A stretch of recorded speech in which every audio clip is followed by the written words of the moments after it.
বন্ধুরা আজকে বাজারে গিয়েছিলাম, তো আজকে সিলভার কাপ মাছ নিয়ে এসেছি। তো এটা কিন্তু একদম ঘরোয়া মাছ। একজন লোক তার ঘরের পুকুর থেকে ধরে নিয়ে এসে বিক্রি করছিল, নিয়ে এসেছি। ওজন হচ্ছে 1 কেজি 400 গ্রাম ওজন।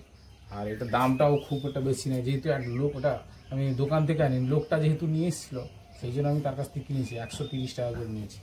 তো মাছটা আমি, ও তো কাটার যন্ত্র নেই, যার জন্য গোটা দিয়ে দিচ্ছি। মাছটা এখন আমি কেটে নেব। তো মাছটা এখানে বসেই আমি কাটবো। অ্যাকচুয়ালি আমার স্ত্রী কাটতে চেয়েছিল। আমি বললাম না, আমি মাছটা কাটবো। তো আমি এখন মাছ কাটতে বসে গেলাম। ওই জন্য আঁশটা ছাড়িয়ে নিচ্ছি। সিলভার কাপের মাছটা একটু আঁশটা ভালো করে ছাড়িয়ে নিতে হবে, কারণ ছোটো ছোটো আঁশ তো এটাকে ছাড়িয়ে নিতে ভালো করে। তো সিলভার কাপ মাছের কী তরকারি হলে ভালো লাগে খেতে, আপনারা আমাকে কমেন্ট করে অবশ্যই জানাবেন। আমি তো টক করবো বলে আমি দেশের বাড়ি গিয়েছিলাম কদিন আগে, আম নিয়ে এসেছি। তো সেই আম দিয়েই টক করবো বলেই মাছটা নিয়ে এসেছি। আম দিয়ে টক করে খেলে সিলভার কাপ মাছ খুব ভালো লাগে খেতে। তো মাছের আঁশটা ছাড়িয়ে নিচ্ছি এখন। আসলে এই মাছ টাছ কাটতে গেলে, বাড়িতে মাছ কাটতে গেলে একটু ছাইটাই হলে ভালো হয়। এই যে লালাটা এই থাকে, আর আমাদের এখানে এইদিকে ছাই কোথায় পাবো আমরা তো গ্যাসে রান্না করি। দেশের গ্রামের দিকে হলে এটা সুবিধা হয়, ছাইটাই নিয়ে মাছ কাটা হবে। আমরা দেখতাম ছোটোবেলায় আমার মায়েরা এইভাবে কাটতো, সব বসে গিয়ে ছাই নিয়ে মাছ কাটতো সুন্দর করে। মাছটা ছাড়িয়ে নিচ্ছি প্রথমে। আর বড় মাছ অ্যাকচুয়ালি কাটাও, এইসব ছোটোখাটো মুঠিতে কাটা কষ্ট।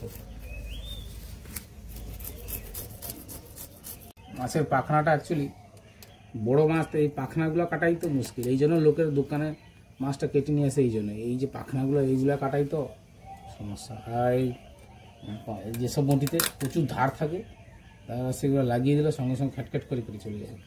কিন্তু আমাদের এইসব মুঠিতে তো মাছের পাখনা কাটা মুশকিল ব্যাপার। আপনারা কেউ বাড়িতে মাছ কেটে থাকলে আমাকে জানাবেন অবশ্যই। দাদারা বিশেষ করে, দিদিরা তো সবাই মাছ কাটে বাড়িতে, কিন্তু দাদাদের মধ্যে কেউ বাড়িতে মাছ কেটে থাকলে আমাকে জানাবেন অবশ্যই। আমি অবশ্য যদিও মাছ কাটি না, মাঝে মধ্যে একবার দুবার কাটি। মাছটা আমার বাবা বাড়িতে মাছ কাটে। বাড়িতে বড় মাছ এলেই আমার বাবা মাছ কাটে, এটা আমার ভালো লাগে। সেই বাবাকে দেখেই আমার শেখা, বাবা কীভাবে মাছ কাটে সেইটা আমি দেখেছি। এই জন্য আমিও কাটতে চেয়েছি। ও মাই গড, মাছটা ডিম হয়ে গেছে। অ্যাকচুয়ালি বড় পাখনাটা একটু কেটে নিতে হবে একটু।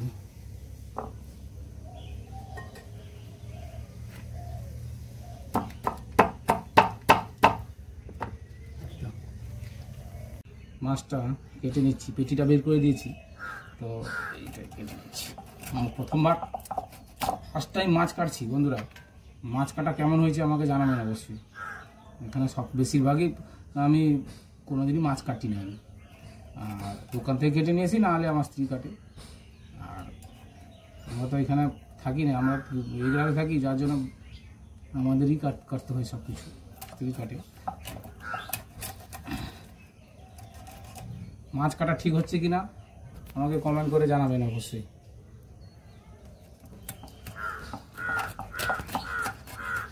আসলে দোকানের বটি, বড় বড় বটি তো, তাদের লাগিয়ে দিলে ফটফট ফটফট করে কেটে চলে যায় তাদের। আর আমাদের বাড়িতে তো ছোট ছোট বটি না।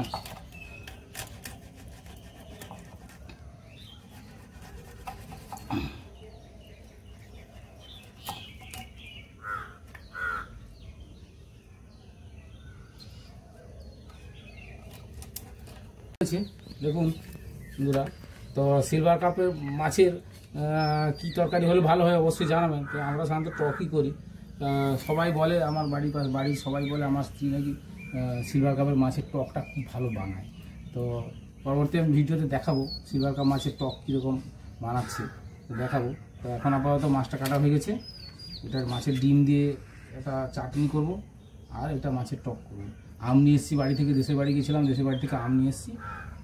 আর মাছটা যে ঘরোয়া মাছ, এখানে বোঝা যাচ্ছে দেখুন, তার এটা একটু অল্প খাবার আছে। নাহলে কিন্তু যেগুলো চাষ করা মাছ বাজারে যেগুলো আসে সেগুলো কিন্তু ভর্তি, এগুলাতে নোংরা ভর্তি থাকে। এটা ফেলে দেবো, যাই হোক। এটা তো খুব অল্প আছে, মানে এটা ঘরোয়া মাছ একদম। মাছটা এবারে ধুয়ে নিচ্ছি। তো মাছটা ধোয়া হয়ে গেলে আমার কাজ শেষ।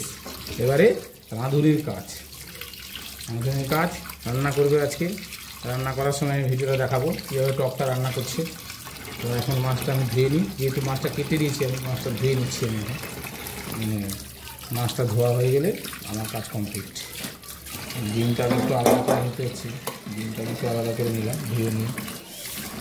মাছটা অনেক সময় আঁশ ছাড়ালেও আবার একটা দুটো আঁশ থেকে যায়, আর ছোটো ছোটো আঁশ তো সেটা একটু দেখে। আর মাছের মধ্যে আঁশ থাকলে, মাছের মধ্যে যদি আঁশ থেকে যায় তাহলে ভালো লাগে না, এর জন্য মাছটাকে ভালো করে আঁশটাকে পরিষ্কার করে দিতে হয়। মাছ আমার ধোয়া কমপ্লিট বন্ধুরা, দেখুন একদম সব পরিষ্কার করে দিয়েছি। মাছ আমি ঠিকঠাক কাটতে পেরেছি কি না আমাকে কমেন্ট করে জানাবেন অবশ্যই।